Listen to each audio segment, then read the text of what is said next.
ஸ்ரீ குருபியோ நமஹ. எல்லோருக்கும் நமஸ்காரம். இன்னைக்கு நம்ம ஆலய மியூசிக்கல் சேனல்ல எதை பத்தி பார்க்க போறோம்னா, காஞ்சி மகா பெரியவர் கிட்ட நம்மளோட கோரிக்கையா இருக்கட்டும், நம்மளோட ஆசையா இருக்கட்டும், அதை வாய் விட்டு கேட்டாதான் அந்த மகான் நமக்கு நடத்தி கொடுப்பாருங்கிறது கிடையவே கிடையாது. நம்ம மனசார ஆத்மார்த்தமா நினைச்சிட்டு அந்த மகான் கிட்ட வேண்டினாலே அந்த விஷயத்த நம்ம எண்ணி முடிக்கிறதுக்குள்ளேயே அந்த விஷயத்த நமக்கு கண்கூட நடத்தி கொடுப்பார். அப்படிங்கிறத பத்தி ஒரு அற்புதமான ஒரு நிகழ்ச்சியை பத்தி தான் நான் உங்ககிட்ட பகிர்ந்துக்க போறேன். எனக்கு ரொம்ப ரொம்ப ஆர்வமா இருக்கு. வாங்க சேர்ந்து பார்க்கலாம். இப்ப நம்ம எல்லாருமே 1907 அதாவது காஞ்சி மகா பெரியவா இந்த மடத்தோட பீடாதிபதியா பதவி ஏற்ற டயத்துக்கு போக போறோம். அந்த டயத்துல ஸ்ரீமடம் காஞ்சிபுரத்துல இல்லையா, அது கும்பகோணத்துல இருந்தது. அந்த ஸ்ரீமடம் மிகுந்த ஏழ்மையில இருந்துதான், மிகுந்த வறுமையில இருந்துதான். இருந்தாலுமே அந்த ஸ்ரீமடத்துல இருக்கிற வேலை செய்யறவங்க எல்லாருமே தன்னால முடிஞ்ச எஃபர்ட், தன்னால முடிஞ்ச பெஸ்ட் எஃபர்ட்டை இந்த மடத்தை நடத்துறதுக்கு அவங்க கொடுத்துட்டே இருந்தாங்களாம். அதுலயும் ஸ்பெசிஃபிக்கா கணேசன் மாமா அப்படின்னு ஒருத்தர் இருந்தாராம். அவர் தான் சீஃப் குக், அந்த மடத்தோட சீஃப் குக். அவர் எப்போதுமே பிஸியா இங்கேயும் அங்கேயும் ஓடிட்டே இருப்பாராம். அதாவது அவர் வீட்லயே அவ்வளோ ஏழ்மை இருக்குமா, இருந்தாலுமே அதெல்லாம் பொருட்படுத்தாம அவ்வளோ அவரோட பெஸ்ட் எஃபர்ட் அந்த மடத்தை நடத்துறதுக்கு அவர் கொடுத்துட்டே இருப்பாராம். லைக் ஒரு நிமிஷம் சும்மா இருக்க மாட்டார். ரசம் ரெடியா, சாம்பார் ரெடியா, கூட்டு ரெடியா, பாயசம் ரெடியா, அப்படி அப்படின்னு ஓடி ஓடி ஃபுல்லா மடத்துல ரொம்ப பிஸியாவே தன்னை எப்போதுமே ஃபுல் ஈடுபாடோட மடத்துல இருப்பாராம். இது பெரியவாக்கு கணேசன் மாமாவை ரொம்ப ரொம்ப பிடிக்குமா. அதுவும் இல்லாம அவர் மேல ஒரு பெரிய ரெஸ்பெக்ட் அண்ட் மரியாதை. இந்த மனுஷன் என்ன இவ்வளோ தன்னோட ஈடுபாடு இந்த மடத்தை நடத்துறதுக்கு கொடுக்குறாரு அப்படின்னு சொல்லிட்டு பெரியவாக்கு அவர் மேல மிகுந்த மரியாதை, மிகுந்த பாசமும் கூட. அப்ப சின்ன பையன் தானே பெரியவா, மிகுந்த பாசமும் கூட. அது மாதிரி போயிட்டே இருந்தது. கொஞ்சம் நாட்கள் கடந்து போச்சு. அந்த கணேசன் மாமாவுக்கும் வயசானதுனால அவர் திருப்பியும் அவர் ஓய்வு பெறதுக்காக போயிட்டாரு. இதெல்லாம் நடந்து ரொம்ப நாளுக்கு அப்புறம் ஸ்ரீமடம் கும்பகோணத்துல இருந்து காஞ்சிபுரத்துக்கு மாறிடுச்சு. ஒரு நாள் நடேசன் ஒருத்தர் காஞ்சி மகாபெரியவ தரிசனம் பண்றதுக்கு காஞ்சிபுரத்துக்கு வராரு. எப்போதும் போல மடத்துல மிகுந்த கூட்டம் இருந்தாலுமே மகாபெரியவா அந்த நடேசனை மட்டும் கூப்பிட்டு, நீங்க கணேசன் மாமாவோடன்னு ஆரம்பிச்சோடனே அவர் உடனே ஆச்சரியப்பட்டாரு. ஆமா பெரியவா, நான் கணேசன் மாமாவோட பையன் தான் அப்படின்னு.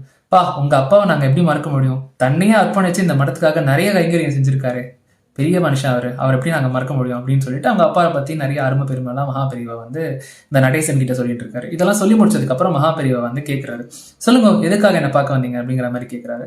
அது ஒன்றும் இல்லை பெரியவா, சுவாமி அருள்ல என்னோட பொண்ணுக்கு கல்யாணம் வச்சிருக்கேன். ஒரு நல்ல வரன் வந்தது, அவளும் நல்ல மனுஷா. இந்த வரனை என்னால் விடுறதுக்கு மனசு இல்லை. என்னதான் வரன் நல்லபடியா வந்தாலுமே என்கிட்ட கல்யாணத்தை நடத்துற அளவுக்கு என்கிட்ட அவ்வளோ பணம் இல்லை. ரொம்ப கஷ்டமா இருக்கு. நானும் நிறைய பேர்கிட்ட கேட்டிருக்கேன், இந்த கல்யாணத்தை நடத்துறதுக்காக கடன் கேட்டிருக்கேன். பட் யாருமே தரல பெரியவா, ரொம்ப கஷ்டமா இருக்கு அப்படின்னு சொல்லிட்டு ரொம்ப வருத்தப்பட்டுட்டே, அதுக்காக தான் பெரியவா நான் உங்களை பார்த்துட்டு உங்ககிட்ட ஆசீர்வாதம் வாங்க வந்தேன். நீங்க தான் பெரியவா எப்படியாவது என்னோட பொண்ணோட கல்யாணத்தை நல்லபடியா நடத்தி கொடுக்கணும் பெரியவா அப்படிங்கிற மாதிரி அவர்கிட்ட சொல்றாரு.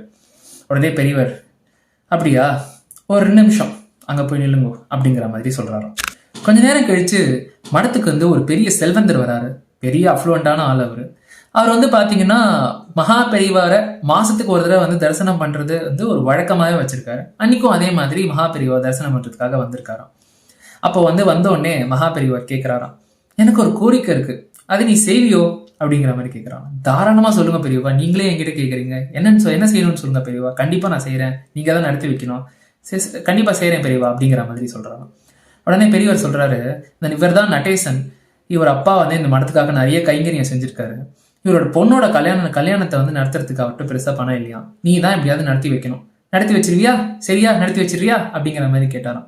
அதுக்கு என்ன பெரியவா, தாராளமா நடத்தி வைக்கிறேன், நீங்களே எனக்கு ஆசீர்வாதம் பண்ணிட்டு சூப்பரா நடத்தி வைக்கிறேன் பெரியவா, அந்த பொறுப்பை நான் ஏத்துக்கிறேன், ஜாம்னு கல்யாணத்தை நான் சூப்பரா நடத்தி கொடுக்குறேன் பெரியவான்னு சொல்லிட்டு பெரியவர் முன்னாடியே அவர் வாக்கு கொடுக்குறாரு. அந்த பெரிய செல்வந்தர்னு சொன்னேன்ல, அவர் வாக்கு கொடுக்குறாரு. சொன்ன மாதிரியே அந்த கல்யாணமும் ரொம்ப ஜாம்னு அந்த செல்வந்தர் முன்னிலையில சூப்பரா நடந்துச்சான். அந்த கல்யாணம் எந்த வித தடங்களும் இல்லாம பெரியவரோட ஆசீர்வாதத்துல சூப்பரா நடந்துச்சான்.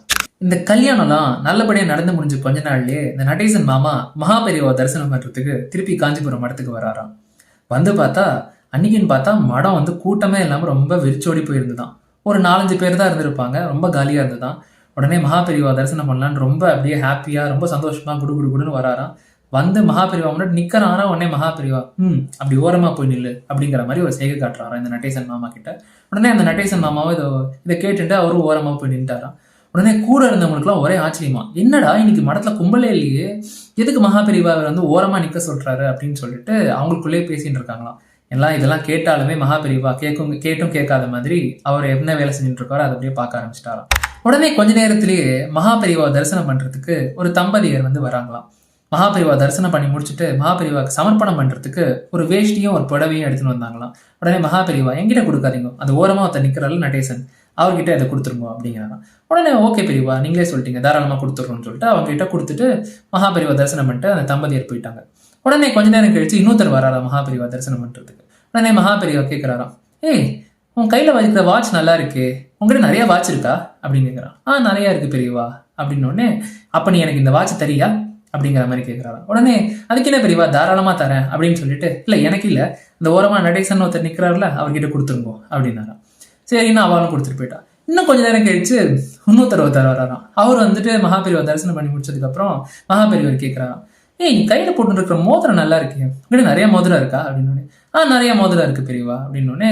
அப்ப இந்த மோதிரத்தை எனக்கு தெரியா அப்படின்னோடனே, தாராளமா பெரியவா அப்படின்னோடனே, சரி என்கிட்ட கொடுக்க வேணாம், அந்த ஓரமா நிக்கிறாருல நடேசன் அவர்கிட்ட கொடுத்துட்டு போயிடுங்க. உடனே யாருக்குமே ஒன்றும் புரியல. கூட இருக்கிறவங்களுக்குலாம் எதுக்கு மகாபெரிவா கேட்கறாங்க, எதுக்கு நடேசன் கொடுக்க சொல்றாங்க அப்படிங்கிறது எதுவுமே தலையும் புரியல வாழும் புரியல அப்படிங்கிற மாதிரி யோசிச்சுட்டு இருக்காங்க எல்லாருமே. உடனே மகாபெரிவா நடேசனை பார்க்கறாரு. நடேசன் அப்படியே அங்க எல்லாத்தையும் வாங்கிட்டு கண் கலங்கி நிக்கிறாராம். உடனே ஒரு வார்த்தை பேசலையா மகாபெரிவா அப்படின்னு காமிச்சிட்டு அவரை போக சொல்ற மாதிரி ஒரு செய்கை காமிச்சாராம். உடனே நடேசன் பெரியவாக்கு நமஸ்காரம் பண்ணிட்டு அப்படியே எதுவுமே பேசாம போயிட்டாரு. இந்த நடேசன் மாமா இந்த காஞ்சி மடத்தை விட்டு போன கொஞ்ச நேரத்திலேயே மகாபெரிவா தன்னோட கூட இருக்கிறவங்க கிட்ட கேட்டாங்களாம், இப்ப என்ன உங்க எல்லாருக்கும் நான் ஏன் இப்படி பண்ணேன்னு தெரிஞ்சாகணும் அதானே அப்படின்னாங்களாம். உடனே எல்லாருமே ஆமா பெரியவான்னொடனே, அது ஒன்றும் இல்லை, இந்த நடேசனோட பொண்ணுக்கு இப்பதானே கல்யாணம் நடந்தது, இந்த வருஷம் தலை தீபாவளி, இப்போ தீபாவளி வேற வரப்போகுது, அதுக்கு சீர் செய்யறதுக்கு அவர்கிட்ட காசு இல்லை, அதை எப்படி உங்க முன்னாடி என்கிட்ட கேட்கறதுன்னு ஒரு மாதிரி சங்கோச்சப்பட்டு நின்று இருந்தாரு. அதான் அவர் கேட்காமே, அவர் ஒண்ணுமே பேச வைக்காமையே நானே அவருக்கு என்ன வேணுங்கிறது புரிஞ்சுட்டு அவருக்கு கொடுக்க வேண்டியதை கொடுத்து அமிச்சேன். என்ன நான் பண்ணது கரெக்டு தானே, சரிதானே அப்படின்னாராம். வந்து எல்லாரும் வாயடிச்சு போய் நின்னாங்களாம். நின்றுட்டு இந்த காஞ்சி மகானுக்கு நமஸ்காரம் பண்ணிட்டு ஒரே இந்த ஆனந்த கண்ணீர்ல திகழ்ச்சி போய் நின்று இருந்தாங்களாம். இந்த ஒரு அற்புதமான பதிவுல நமக்கு என்ன தெரியுதுன்னா, நம்ம அந்த காஞ்சி மகான் கிட்ட வாய் விட்டு நம்மளோட வேண்டுதலை கேட்டாதான் அது நிறைவேறும்னு அர்த்தம் கிடையாது. உள்ளன்போட ஆத்மார்த்தமா நமக்கு என்ன வேணுமோ அதை மகாபெரிவா கிட்ட வேண்டினோம்னா அதை நம்ம எண்ணி முடிக்கிறதுக்குள்ள நமக்கு அதை அள்ளி அள்ளி கொடுக்கறதுக்கு அந்த காஞ்சி மகான் தயாரா இருக்காரு. இவ்வளவு சொல்லி முடிச்சதுக்கு அப்புறம் அவர் பத்தி ஒரு பாட்டு பாடாம இருந்தா நல்லாவா இருக்கும். வாங்க அதையும் பார்த்தலாம்.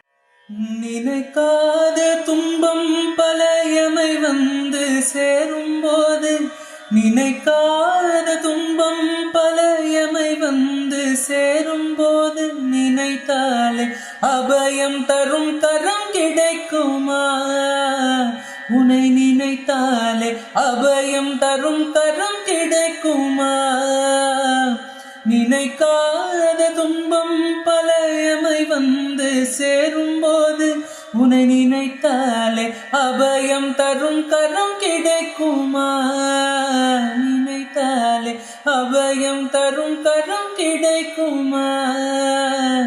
ஜய ஜய சங்கர ஹர ஹர சங்கர, ஜய ஜய சங்கர ஹர ஹர சங்கர, ஜய ஜய சங்கர ஹர ஹர சங்கர, ஜய ஜய சங்கர ஹர ஹர சங்கர, ஜய ஜய சங்கர ஹர ஹர சங்கர, ஜய ஜய சங்கர ஹர ஹர சங்கர, காஞ்சி சங்கர காமகோட்டி சங்கர, காஞ்சி சங்கர காமகோட்டி சங்கர. இது மாதிரி இன்னொரு அற்புதமான பதிவுல உங்க எல்லாரையும் நான் சந்திக்கிறேன். அதுவரை உங்களிடமிருந்து விடைபெறுவது உங்கள் சத்யநாராயணன், ஆலய மியூசிக்கல்ஸ்லேருந்து.